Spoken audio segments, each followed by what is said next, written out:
Gentlemen, today I want to show you one of the coolest mods in BeamNG's history.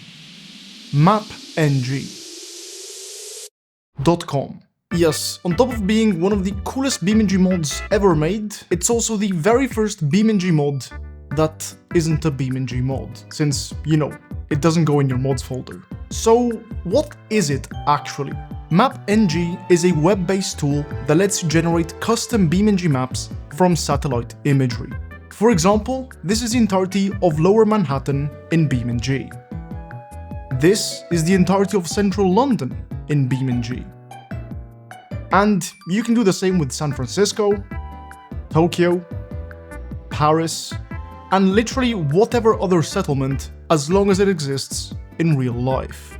And on top of cities, it also works for natural landscapes, like the Grand Canyon, Mount Everest, Meteor Crater, and even Johnson Valley. This last one in particular is going to be really interesting for when my Johnson Valley vlog comes out in a couple weeks. Holy shit! So subscribe if you don't want to miss that. Now later in the video, I'll show you how to use it specifically to download ready-to-play maps. But before that, let's talk about how damn good this user interface is. From the clean and intuitive layout, to the use of the correct BeamNG colors in both light mode and dark mode, this generally feels like it's something official made by the BeamNG devs. But nope, this was made by just one guy who goes by the name of Niklotz. Niklotz? Yes, who goes by the name of Niklotz in the BeamNG forums. And after taking a look at his profile, it turns out he's probably been working on this for well over a year now, as the very first work in progress shot dates back to March 2025. So yeah, the fact that this was made by just one person and in just a little over a year makes it so much more impressive. But of course, with all the time and effort put into this, it can't be free, right? It's free. I don't know how, but it's free. There is an option to donate, so if you want to support the project, you can. But if you don't or can't, you can just use it for free. It's actually insane. But okay, this is cool as a concept, but is it actually useful? For you and me, not really, but for modders and map makers, this is probably such a convenient tool. I say probably because I know nothing about making maps in BeamNG, but I guess it could very well shorten multiple hours of work down to just a couple minutes. And in fact, there is already a map on the BeamNG repository that used BeamNG as a starting point. And I'm gonna check it out later in the video. Holy! But even though I'm not gonna be making BeamNG maps anytime soon, I still had a fun of ton messing around with BeamNG. Of course, the first thing you do is search in your hometown, exporting it to BeamNG, and just casually driving around and spotting all the weird stuff it sometimes generates. Another really cool activity, which definitely didn't cause this video to be delayed by an entire day, was seeing how quick I could get from my house to other places in the city if I decided not to obey 20 traffic laws anymore. Generally, this is so fun to do, and now I hate sitting in traffic even more. And some other really cool activities I did were crashing planes into totally random buildings and seeing how Carmite's mum would look like if she were parked in my neighborhood. And then I just started downloading all the most famous places that came to mind, you know? Major cities, natural wonders, the beautiful town of Shitterton, and to my surprise, I even found a little Easter egg on the top of Mount Everest. Now, the last thing I want to do before showing you exactly how to use it is mention its limitations. Keep in mind that this is still very much a work in progress, and in fact, it is missing some features, even some as obvious as a search tool. Technically, it does have a search tool, but I could not get it to work. Something else that unfortunately doesn't work is traffic. I tried to spawn it and basically nothing would happen. Surprisingly, the map view works, and it does so pretty flawlessly, but unfortunately, waypoints and navigation don't. Also, there is no cloud layer, so the sky is just a gradient, and this means that you also can't use mods like BeamNG.sky. Of course, that is out of the box, you still can add a cloud layer yourself, but yeah, would be nice if we didn't have to. And finally, overall, the maps themselves look pretty bad from up close. Though this last one shouldn't be a surprise. At the end of the day, this is more of a tool for modders than a realistic, ready-to-play map generator. That being said though, it still does have some pretty cool stuff going for it. For example, pretty much all collisions work out of the box, both with buildings, liquids, and even vegetation. It uses PBR textures, which look particularly good when the sun is low. And then last but not least, performance is actually great on these maps.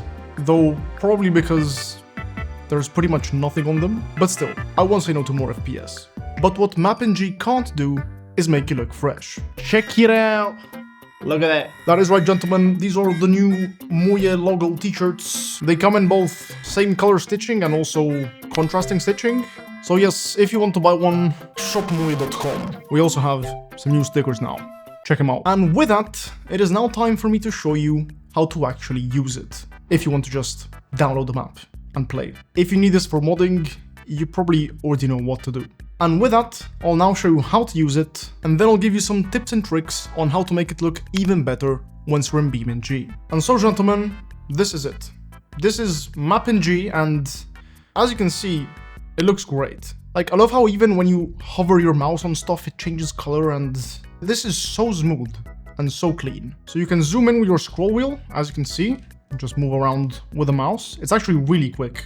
And we could download a part of San Francisco, why not? So we can then compare it to the West Coast map. So if you keep zooming in, you can see that there is now a big orange square. Now this square represents the area that you will be downloading. And you can actually change its size. So here under output settings, I'm now using 2048 by 2048. And I'm gonna warn you, I'm not 100% sure of what I'm about to say, but I think every pixel corresponds to a meter. So this would be 2048 meters by 2048 meters, I think. But anyways, since we can, I'm just gonna quadruple the area. Now I have to zoom out to see the full square, and this is gonna be interesting. Now, I'm not sure this is the exact area of San Francisco that is the closest to the West Coast map, but what you can do is go here to the map layers and select satellite. Yeah, if I zoom in, this is where the big buildings are. That's the pyramid. That's the famous pyramid. So yes, this is the area I want to download. And once that's done, we can then proceed to the download procedure. Before that though, as you can see, it says, warning, large area may require high RAM. That's because even though this is a web-based tool, all of the processing happens 100% locally on your computer. So if you have an absolute potato of a PC, you may want to use one of the smaller map areas. Now, as you can see here, everything is neatly organized in sections. It even has the same animation of the part selector. Now here under elevation and data source, you can select either the standard quality, and as you can see here, it says that it has reliable global coverage for good general terrain. It is surprisingly decent. And then there is USGS 1 meter, and I have no idea what DEM stands for, which is the higher quality data. Though, as you can see, it is for the USA only. But since San Francisco is in the US, last time I checked at least, it should be good. Then there's also the GPX-Z, which is the highest quality data possible, and I think it is available for the entire planet. Though, as you can see, it says to insert an API key. That is because you have to pay to use it. So we're gonna use this one instead. Now, if I close this and then open the next one, which is center coordinates, you'll see the search box that doesn't work. If I type San Francisco, yes, the loading animation falls. I just can't find anything. Okay, that's fantastic. But something cool in this section is this. There's preset locations, including Johnson Valley, though I'm not gonna press this because I think it's gonna teleport me there. So I'm gonna close this up. But if you want to mess with one of those preset locations, you actually can. Next up, there is surrounding tiles. I think this is for modders. We're not gonna need this. So now we have the area selected, the detail level selected, and all that's left to do is press the big orange button. So now it's downloading all the building data, the roads, the textures, and it's gonna show us how the map is gonna look once it's in BeamNG. Yes, it made it. Very nice. Holy shit. Every time I forget how big 8 kilometers by 8 kilometers is. Holy. So now with your cursor, you can spin this around. You can zoom in with the scroll wheel and just check out how it's gonna look before you plop it into BeamNG, I guess. Now, if you want, you can also customize the scene settings. So you press this little button up here. The animations are so good. You can change the texture, so you can remove it. This is OpenStreetMap texture, so it's gonna look like Google Maps or Apple Maps. Then there's just pure satellite. Something cool is the hybrid one. This combines satellite imagery with roads and sidewalks and stuff. So for exporting maps, this is the best one, I think. Then you can reset the camera here at the bottom. And I've showed you this because if you check surroundings texture, as you can see, it has just expanded the map even further. The buildings, the roads, the vegetations, those are limited to the orange square. But if you have high draw distance, this is gonna make the map look even better. But yeah, this is just the stuff for the preview. It doesn't apply to the download settings. We're gonna close this so we don't make confusion. And we're gonna go to the ready to export section. So here it confirms that the area is gonna be 8 kilometers by 8 kilometers or whatever it is. Here, you can give it a name. I think we're just gonna call this BeamNG San Francisco. It is not mandatory to use underscores, but it is recommended. And then something you're gonna want to change is the base texture. By default, for some reason, it is OpenStreetMap. We are gonna select Satellite Hybrid. So we get, you know, the texture of the terrain, but also the nice roads. Then as for roads, we have 4 options.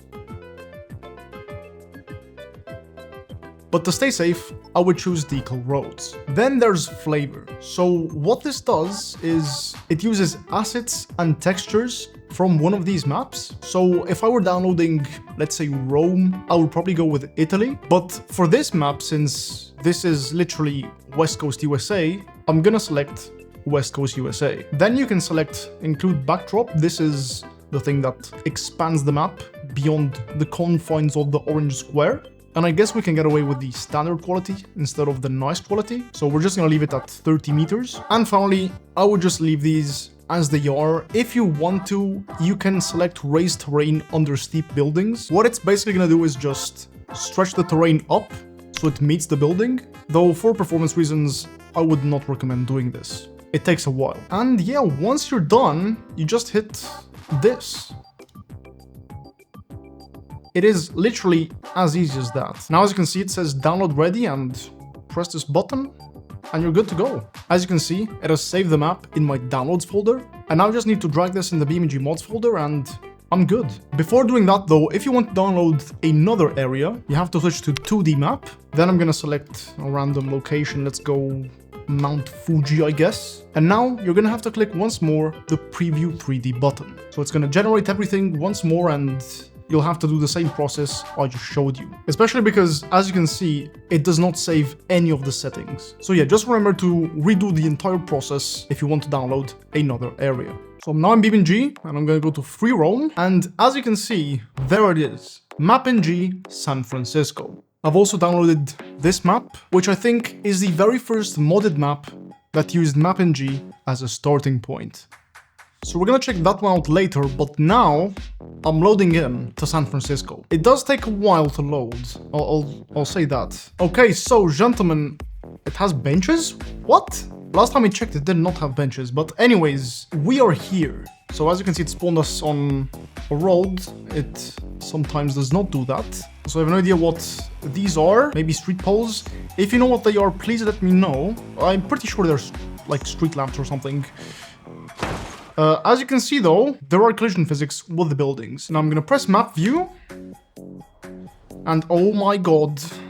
Imagine if BeamNG maps were this big. I told you, this is the entirety of San Francisco. Like we can't, this is, I mean, we can drive here. We're actually gonna go here now. But all of this is drivable with buildings and roads and stuff, which is nuts. I'm gonna zoom out now, and we aren't actually seeing the entire map, because if I go forward, as you can see, it's loading in the background. So if you want to fix that, you press F11. This opens up the world editor.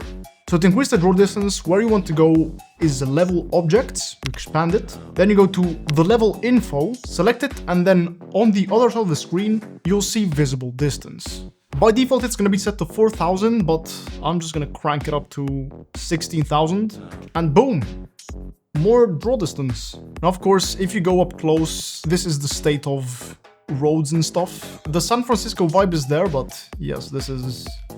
But man, driving on a map of this scale in BeamNG feels surreal. I really wish we had maps this big, because like everywhere you look, there's streets and streets and pretty much nothing else. But imagine if like West Coast was this. Oh my god. So now I want to try Mount St. Helens. So this map used as a starting point the BeamNG map. And of course, I'll leave the links in the description both to BeamNG, to this map, and of course, to the merch. But yes, this is... Is this a freighter? Oh, come on, pigeon! Yes! How big is this map? Holy sh... Is this actually... Jesus! This is where I spawned and I did not look back. Oh my god, this is actually nuts. So yeah, I just wanted to say that I'm always amazed how many talented people are in the BeamNG community, and I just love this game so much.